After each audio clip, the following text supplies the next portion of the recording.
సొంత పార్టీ ఎమ్మెల్యేలకు సీఎం జగన్ దడ పుట్టిస్తున్నారు. వచ్చే ఎన్నికల్లో గెలిపే లక్ష్యంగా 175 స్థానాలపైన ఫోకస్ పెట్టిన జగన్ ఈ మేరకు రాష్ట్ర వ్యాప్తంగా అన్ని నియోజకవర్గాలపైన ప్రత్యేకంగా ఫోకస్ పెట్టారు.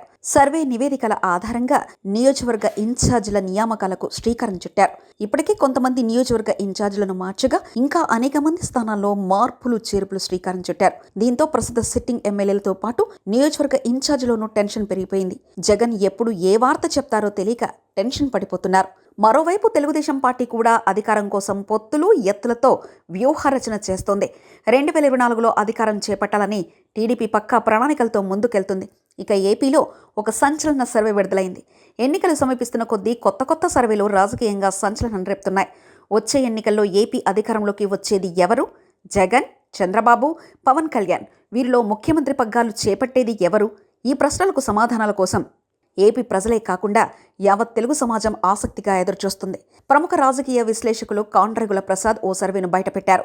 వైసీపీ కేవలం 34 స్థానాలకే పరిమితమవుతుందని కుండబద్దలు కొట్టారు. తెలుగుదేశం జనసేన కూటమి ఏకంగా 141 స్థానాలతో తిరుగులేని విజయం సాధిస్తుందని తేల్చడం విశేషం. ఇప్పుడు ఈ సర్వే ఆంధ్రప్రదేశ్లో సంచలనం రేపుతుంది. తెలంగాణ ఎన్నికల్లో అసెంబ్లీ స్థానాల వారీగా ఈయన ముందే అంచనాలను వెలువరించగా అవి ఎన్నికల ఫలితాలకు దాదాపు దగ్గరగా వచ్చాయని ప్రచారం ఉంది. దీంతో ఆంధ్రాలో చేసిన ఈయన సర్వే ప్రస్తుతం ఆసక్తి రేపుతుంది.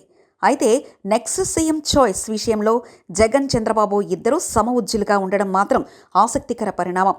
ఎన్నికలకు మరో 2 నెలలు ఉన్న నేపథ్యంలో ఈ అంచనాలు మారే అవకాశాలు లేకపోలేదు. అయితే ఈ సర్వేను వైసీపీ నేతలు కొట్టిపారేస్తున్నారు.